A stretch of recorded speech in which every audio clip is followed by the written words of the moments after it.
How would you like a 15% discount to my daily email, the stack of stuff, the show notes, discounts to the conference, all of that? All you need to do is text the word show to 33777. You'll get the annual subscription with a 15% discount to my daily email. You'll get the stack of stuff, the links to the show notes, discounts to the conference, and so much more.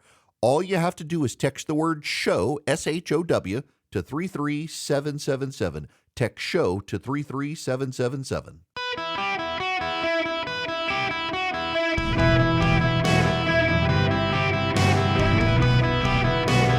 Welcome to the Eric Erickson Show podcast, Hour 1. From the Kirby Center of Hillsdale College in Washington, D.C., it is Eric Erickson. Delighted to be with you. Welcome, everybody. I have access to phones. I'll take your calls, 877-973-7425 across the country. Delighted to be with you from Washington. I haven't been mugged yet. Got into the car last night with the driver. I said, so how bad is the crime up here? He's like, well, it's bad, but not where you're going. They've upped the police in those areas. So here for my son's 9th and 10th grade class tours, I feel bad. So we flew up last night so I could have meetings today, meeting with Leader McConnell later this afternoon, meeting with the Speaker of the House and some others. And so we came up early, and the rest of the class was coming by bus. They were supposed to leave at 6 o'clock this morning. As of 10:30, the bus was finally showing up. The tour company never sent the bus this morning. So they won't get here till late. Now, we, of course, have the big news of the day. But to get to the big news, I got to go back. I have to go back. Listen, I'm not always right. But I did practice constitutional law. I actually know the Constitution. And I told you guys months ago, the problem with the 14th Amendment argument was this, and this was the fatal flaw. This has always been the Achilles heel of the argument. The 14th Amendment was written not to expand state power after the Civil War, but to take away state power after the Civil War. And it would boggle any of the authors' minds to think that any state after the Civil War and the enactment of the 14th Amendment had the power to throw a presidential candidate off the ballot, particularly when presidential candidates do not actually run for office. They're elected by the Electoral College. That was always the Achilles heel. But if you listen to the talking heads on CNN or the talking heads on MSNBC, or read the talking heads in the New York Times or the Washington Post or USA Today, you would be convinced it was a no-brainer of an argument. Judge Michael Luttig has been all over MSNBC saying it is absolutely inconceivable that the Supreme Court of the United States would go with Donald Trump. I hope you get the Princess Bride reference. It's inconceivable that they would do this. This now from the United States Supreme Court's 9-0 decision. Literally all 9 justices of the Supreme Court today sided with Donald Trump. Someone's on the fainting couch at MSNBC today. This case raises the question whether the states, in addition to Congress, may also enforce Section 3. We conclude that states may disqualify persons holding or attempting to hold state office, but states have no power under the Constitution to enforce Section 3 with respect to federal officers, especially the presidency. Quote, in our federal system, the national government possesses only limited powers. The states and the people retain the remainder, end quote. Bond versus United States, 2014. Among those retained powers is the power of a state to, quote, order the process of its own governance, end quote. Alden versus Maine, 1999. In particular, the states enjoy sovereign, quote, power to prescribe the qualifications of their own officers and the manner of their elections free from external interference except so far as plainly provided by the Constitution of the United States, end quote. Taylor versus Beckham, 1900. Although the 14th Amendment restricts state power, nothing in it plainly withdraws from the states this traditional authority. And after ratification of the 14th Amendment, states use this authority to disqualify state officers in accordance with state statutes. Such power over governance, however, does not extend to federal office holders and candidates, because federal office holders, quote, owe their existence and functions to the united voice of the whole, not of a portion of the people, end quote. Powers over their election and qualifications must be specifically, quote, delegated to rather than reserved by the states. U.S. Term Limits versus Thornton, 1995, quoting Justice Story, Commentaries on the Constitution. That's the term limits case. But nothing in the Constitution delegates to the states any power to enforce Section 3 against federal office holders and candidates. As an initial matter, not even the respondents contend that the Constitution authorizes states to somehow remove sitting federal office holders who may be violating Section 3. Such a power would flout the principle that the Constitutional guarantees the entire independence of the general government from any control by the respective states. Indeed, consistent with that principle, states lack even the lesser powers to issue writs of mandamus against federal officers or to grant habeas corpus relief to persons in federal custody. The respondents nonetheless maintain that states may enforce Section 3 against candidates for federal office. But the text of the 14th Amendment on its face does not affirmatively delegate such a power to the states.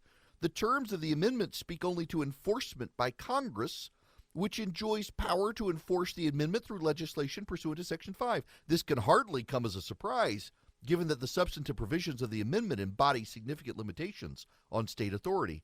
Under the amendment, states cannot abridge privileges or immunities, deprive persons of life, liberty, or property without due process, deny equal protection, or deny male inhabitants the right to vote without thereby suffering reduced representation in the House. On the other hand, the 14th Amendment grants new power to Congress to enforce the provisions of the amendment against the states. It would be incongruous to read this particular amendment as granting the states the power, silently no less, to disqualify a candidate for federal office. The only other plausible constitutional sources of such delegation are the elections and electors clauses, which authorize states to conduct and regulate congressional and presidential elections respectively. But there is little reason to think that these clauses implicitly authorize the states to enforce Section 3 against federal office holders and candidates. Granted, the states that authority would invert the 14th Amendment's rebalancing of federal and state power. The text of Section 3 reinforces the conclusions. Its final sentence empowers Congress to remove any Section 3 disability by a two-thirds vote of each House. The text imposes no limits on that power, and Congress may exercise it at any time, as the respondents concede. In fact, historically, Congress sometimes exercised this amnesty power post-election to ensure that some of the people's chosen candidates could take office. But if states were free to enforce Section 3 by barring candidates from running in the first place, Congress would be forced to exercise its disability removal power before voting begins, if it wished for its decision to have any effect on the current election cycle. Perhaps a state may burden congressional authority in any such way when it exercises its exclusive sovereign power over its own state offices. But it is implausible to suppose the Constitution affirmatively delegated to states the authority to impose such a burden on congressional power with respect to candidates for federal office. I read you this entire excerpt because it's a reminder, not only was I right about the outcome, but I was right about how they were going to decide it. I want that in the record. I have so many trolls who call this show and say, back in 2012, you said something that was wrong, Erickson. How can we believe you now? I would just like to point out for the record that not only did I call this case right and say it was going to be unanimous, but told you exactly the reasoning they were going to come up with. I was right, and the entirety of the legal expert talking heads on television industry, they were wrong. How can this be? It's very simple. They've been broken by Donald Trump. Donald Trump broke a lot of brains. I may not care for the guy, but I refuse to be broken because politics is not my God. I don't engage in the idol worship of politics. And the people who have been worshiping the ideology and the idols of politics are the ones who got broken because Donald Trump smashed their gods. And so they broke. Their faith was not in a higher being, but their faith was in some mythology of this government and the way they suspected it to work for them and their ideals and their ideas and their positions. And it's not a coincidence that all the progressives and, frankly, a lot of constitutional lawyers from the right who did not like Donald Trump are the ones who offered up this theory. Yeah, you've got to acknowledge it was also conservative talking heads who didn't like Trump who advanced this theory. It was Republicans who didn't like Trump who brought this case. It was Republican constitutional lawyer and judge Michael Luttig who's been the talking head, giving voice to it and ammunition to it and intellectual firepower to it. And unanimously, the Supreme Court has rejected it because the Supreme Court is grounded in the reality-based community and these people are not. It is a unanimous opinion. In fact, it's a per curiam opinion of the United States Supreme Court. And that matters because a per curiam decision, if I can talk today, is a unanimous agreement of the whole of the court, where they speak in the voice of the court united. So it's not John Roberts authoring, although reading this, it sounds like a John Roberts analysis, but John Roberts doesn't put his name on it because this is the unanimous opinion of the Supreme Court and they don't want their names tied to it. Now, it is true. The three progressive justices almost had to save themselves from the mercies of the rabid progressive base, issue a concurring opinion essentially saying that the majority had gone too far. This is the end of the per curiam. All 9 members of the court agree with the result. Our colleagues writing separately further agree with many of the reasons this opinion provides for reaching it. So far as we can tell, they object only to our taking into account the distinctive way Section 3 works and the fact that Section 5 vests in Congress the power to enforce it. These are not the only reasons the states lack powers to enforce this particular constitutional provision with respect to federal offices.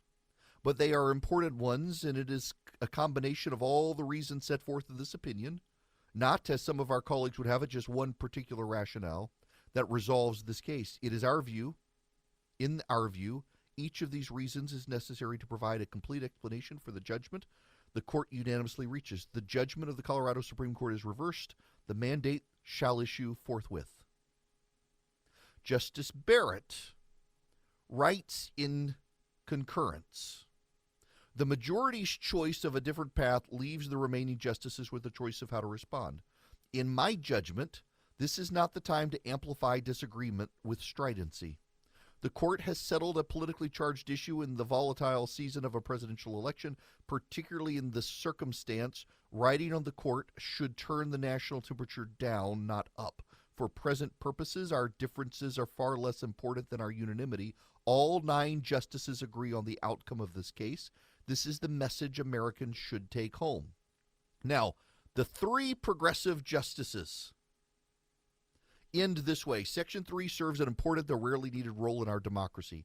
The American people have the power to vote for and elect candidates for national office, and that is a great and glorious thing. The men who drafted and ratified the 14th Amendment, however, have witnessed an insurrection and rebellion to defend slavery. They wanted to ensure that those who had participated in that insurrection and in possible future insurrections could not return to prominent roles. Today, the majority goes beyond the necessities of this case to limit how Section 3 can bar an oath-breaking insurrectionist from becoming president.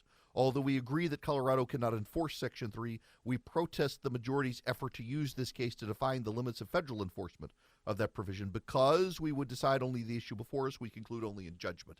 Essentially, what they're saying is that they think that this court has preemptively bound Congress to follow certain methodologies, not just the Colorado Supreme Court, but they agree that Colorado cannot do this. They agree that Michigan cannot do this, that Wisconsin and Illinois cannot do it, that Maine cannot do it, that no state can do it.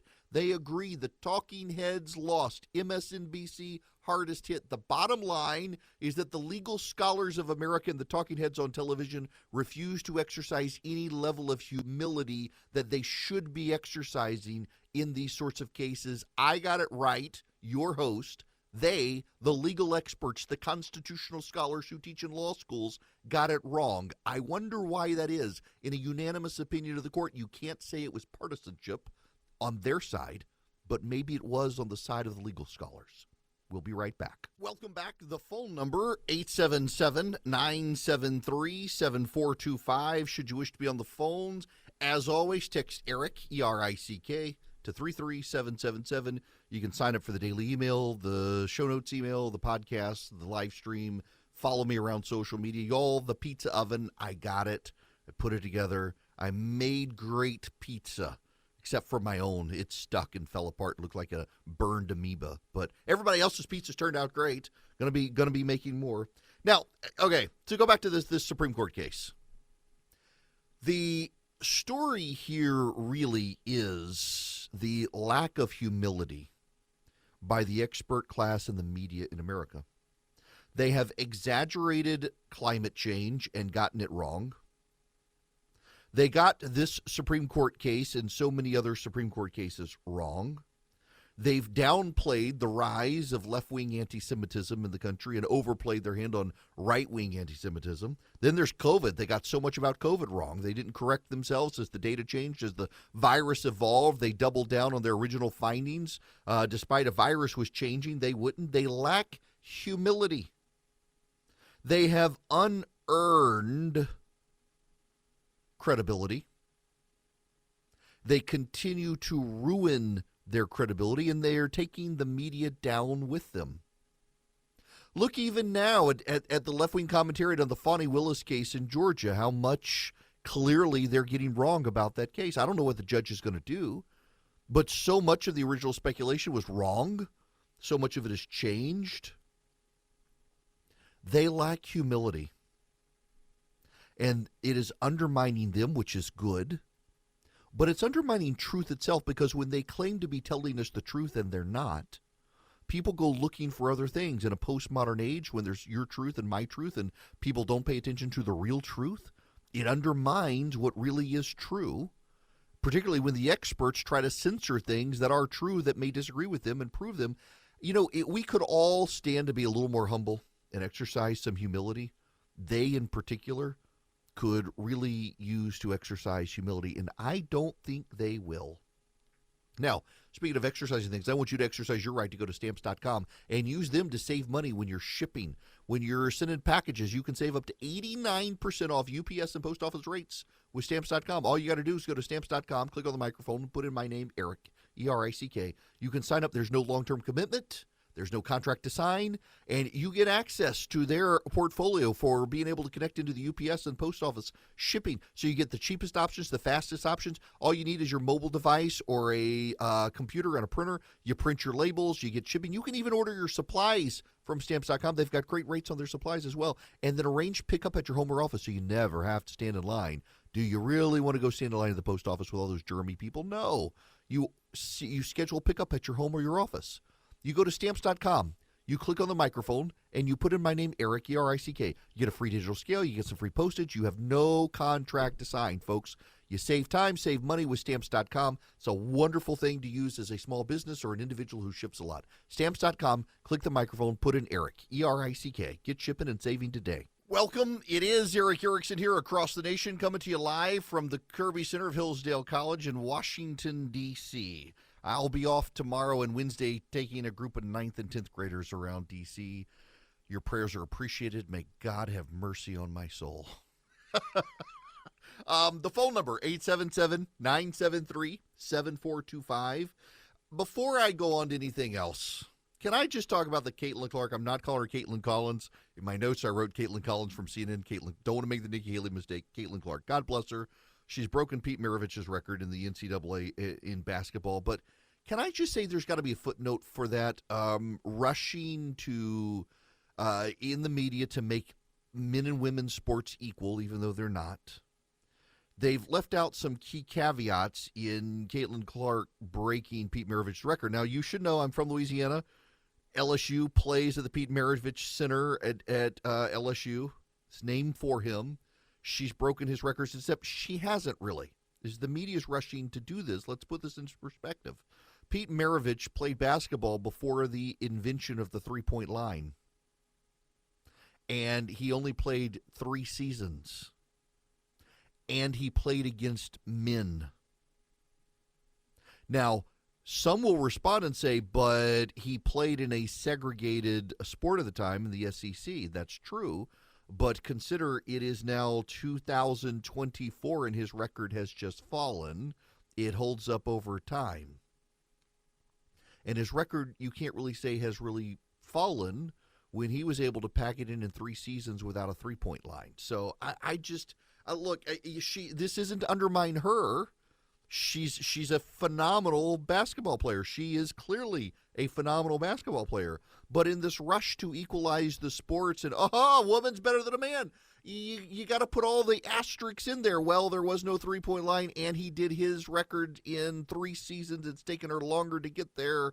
Blah blah blah blah blah. And they don't want to talk about that. They just want to say, a girl has beaten a boy after all these years. It does her a disservice. And it does truth a disservice, but they don't care about the truth. They really don't. The media is collectively Pontius Pilate. What is truth? Which is a perfect segue into what I wanted to talk about. Now, I had to shake up the show because of the Supreme Court decision. I'll get to how I was going to start the show in the second hour. Had to get to the Supreme Court. But I'm not moving this one. I don't know if you guys heard about this. I assume many of you have. The University of California, Berkeley, had a Jewish speaker come to campus. They had to shut it down, and police had to evacuate the Jewish students. More than one Jewish student was physically assaulted. Chairs were thrown, windows were smashed. The University of California, Berkeley is already in a lawsuit over its allowance for anti-Semitism on campus. This just feeds into it. Do you all remember when Donald Trump was president, the ongoing hand-wringing by the media about the rise of anti-Semitism and right-wing nationalism and white supremacy? It was everywhere. You couldn't turn on a news channel if it wasn't Fox without hearing the hand-wringing.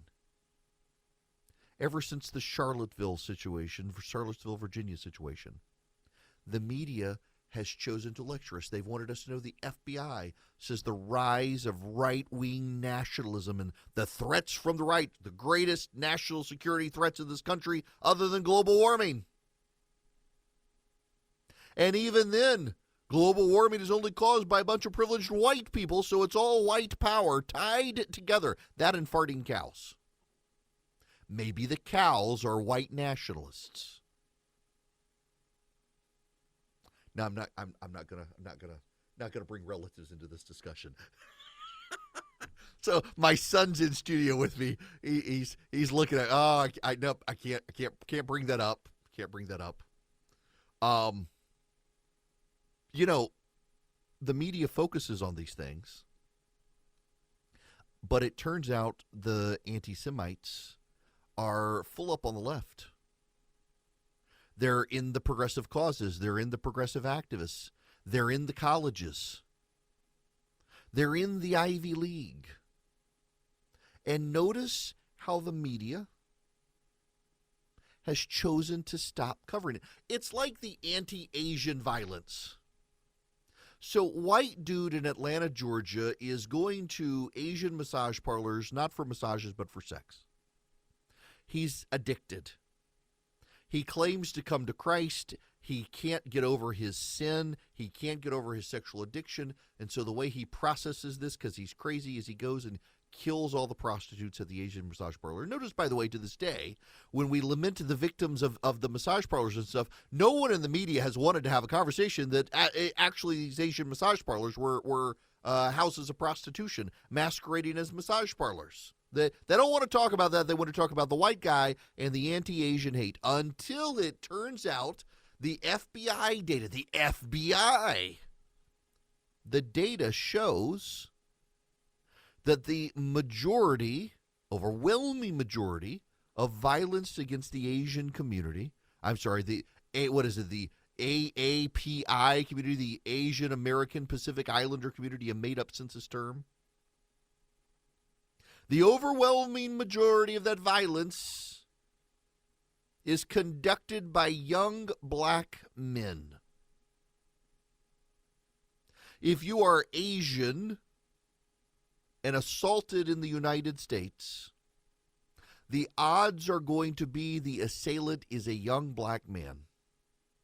In fact, the data actually shows that Asians are more likely to inflict injury on other Asians than white people are. Not since Nagasaki have white people committed that much violence against Asians.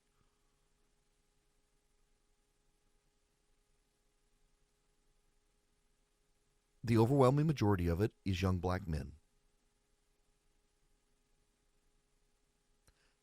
There was that professor at University of Colorado Boulder who tried to argue that the reason young black men are the predominant inflictors of violence on the Asian community is that they're actually retaliating for the oppression of white people on them, and since they can't oppress the oppressor, they just go after other minorities. It was this Asian professor, or it was a like minority studies professor who I think actually is Asian at the University of Colorado, essentially tried to say, we're still not wrong. We're not going to admit we're wrong. We're going to claim that the violence of young black men against Asians was caused by white people. There's no humility. But once the data came out, the media moved on. You don't hear a lot of stuff, except when, like, I thought it was very funny. After the October 7th attack by Hamas against Israel, the White House comes out very forcefully against anti-Semitism, against Islamophobia, and against Asian hatred, against the hostility. Yes, because October 7th was really about the Asian American Pacific Islander demographic of the census tract. That's what it was all about. But the media pivoted. They had to go back to the white nationalists. They had to go back to the festering anti-Semitism of the right, the Nick Fuenteses of the world, the David Dukes of the world, the unrepentant anti-Semitism of the white nationalists, the subtle taking digs at Jews from the right. And then the left said, hold my beer. And they literally started marching on college campuses in favor of the genocide of Jews, chanting from river to sea, an explicit call for the elimination of Israel and the Jewish people. And notice how the media, they've stopped covering this. Can you imagine, just ask yourself, if what happened at Berkeley, if what happened at the University of California, Berkeley, had happened at Liberty University, or you know what, I'm broadcasting from Hillsdale. If the anti-Semitic attacks that happened at Harvard, or Yale, or Princeton, or the University of California had happened at Hillsdale, or Liberty, or now because they've gotten rid of the DEI office at the University of Florida, can you imagine what the media would do, what the coverage of the press would be? It would be overwhelming. It would be nonstop. It would be censorious. It would be lecturing on the rise of right-wing anti-Semitism led by Donald Trump.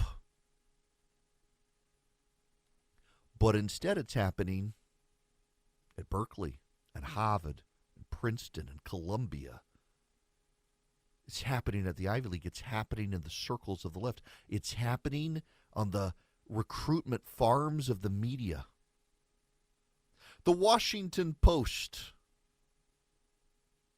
did a big story about violence from the Middle East and from Israel, and how they got it so wrong.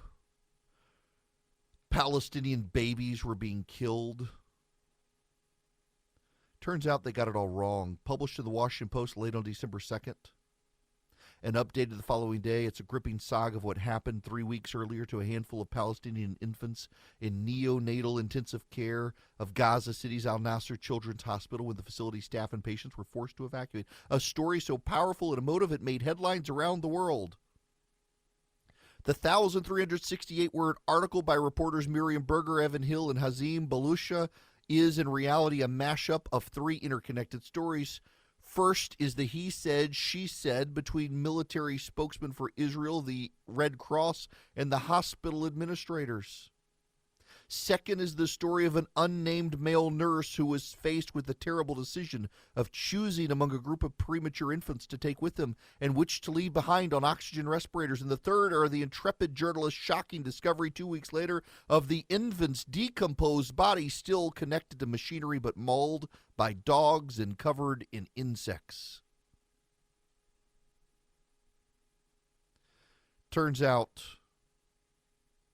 the story wasn't true. It's another pattern from the Washington Post, carrying the water for Hamas. They continue and constantly do this. They cover for the left. They cover for Hamas. They carry the left's water. They won't tell you what happened at Berkeley. You got to hear it from talk radio shows. You got to find it online. The national media won't tell you that if it happened at Hillsdale, if it happened at Liberty, you're damn right they would. They'd be covering it nonstop. They'd be having on, what's his name from the Anti-Defamation League. They'd be having on the people from the Southern Poverty Law Center to tell you how awful it is. But because the calls are coming from inside the House on the left, they won't cover it. They're running propagandistic stories about Hamas. They're running propagandistic stories about the evils of Israel that are made-up stories, exaggerations and fables. The media, like the experts who get it all wrong, lack any humility, which is why they're being destroyed. There's no more trust left for them. They're all going bankrupt and losing their jobs. And as much as I hate to see people lose jobs, can't really get worked up about a bunch of progressives losing jobs for repeatedly lying and exercising no humility. Speaking of Hillsdale, I'm broadcasting from Hillsdale College's Kirby Center today. Thank you to them for letting me use their studio. It's a fantastic setup here at the Kirby Center in Washington, D.C. You can start a relationship with Hillsdale College today. You can take a course from Victor Davis Hanson, the famed historian. He is brilliant. And he's got a course on citizenship available for you from Hillsdale College. All you do is go to Eric, E-R-I-C-K, ericforhillsdale.com today and sign up for this course from Hillsdale College. You get the lectures from Victor Davis Hanson. You can take it at your own pace. You don't have to just sit there every day. You can take it at your own pace and develop this relationship with Victor Davis Hanson and his lectures. Develop this relationship with Hillsdale College, the foremost leaders in conservative conviction in America. It's like a monastery for the mind of American constitutionalism at Hillsdale College. They've got this fantastic facility in Washington. They've got their beautiful campus in Michigan.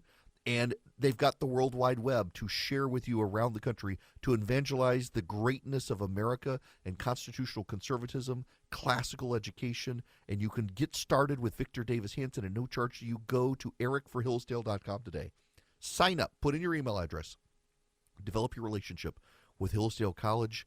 Improve your mind. Understand citizenship from Victor Davis Hanson, why it's important, why it's declining, how we can revitalize it in this country.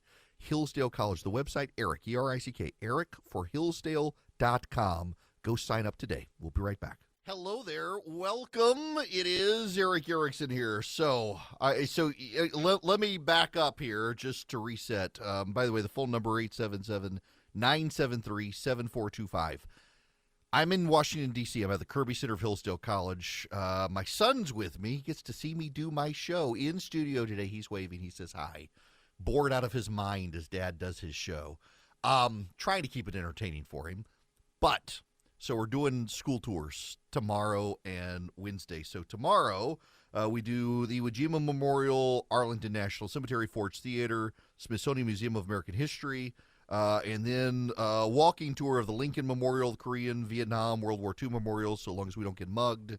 And then on Wednesday, we do the National Air and Space Museum and then the Capitol. I just got confirmation the kids, well, my son's going to know, but nobody else in the class is going to know, that the Speaker of the House, Mike Johnson, is going to meet the kids at noon in the Capitol and let them on his private balcony. My son knew we were going to be able to be a picture taken, but I just got the email. So nobody knows. The teachers don't know. The kids don't know. Total surprise. They get to meet the Speaker of the House, the House Representatives of the United States tomorrow, or on Wednesday. That'll be cool for them. That'll be a memorable experience. I'm excited to take them around. So when I was a kid, growing up on the far side of the world, I always wanted to go to Washington, D.C., but it was halfway around the world from where we lived. It's been all over I've still been to more countries than states. And I memorized the map. It's not hard memorizing the map of D.C. and the subway system to try to convince my parents if we came, I could be our tour guide. And we never came. It was far. It was too far. As an adult, I now understand why we didn't. So when I was graduated from high school, I finally got to go to D.C. And then when I graduated from college, my graduation present from college to myself was I saved my money and I came to D.C. for a week by myself. I didn't know anybody. But, I got to go see the Constitution, the actual Constitution, the actual Declaration of Independence, the actual real original Bill of Rights. I got to go to the Supreme Court. And at the time, you could walk around the Capitol. You didn't actually need all the permissions to get inside.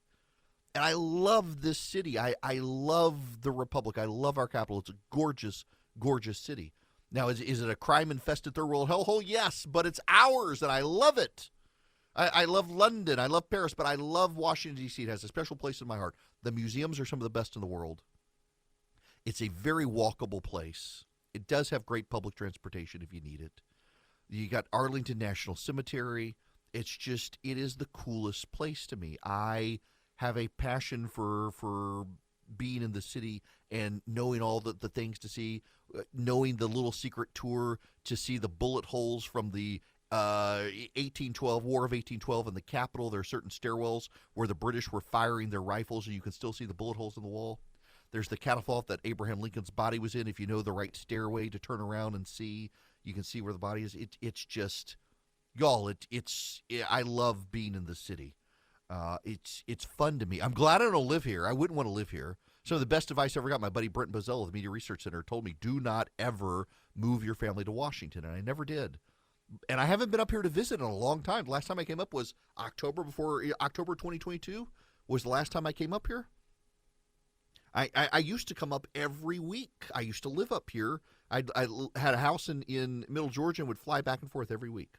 It's just fun. Now, when we come back, we got to shift gears because there were several different amazing things that happened on TV this weekend that will blow your mind when you hear about it, all of which is a terrible indictment on the Biden administration. I'll take your phone calls as well, 877-973-7425. It's Eric Erickson, Nationwide.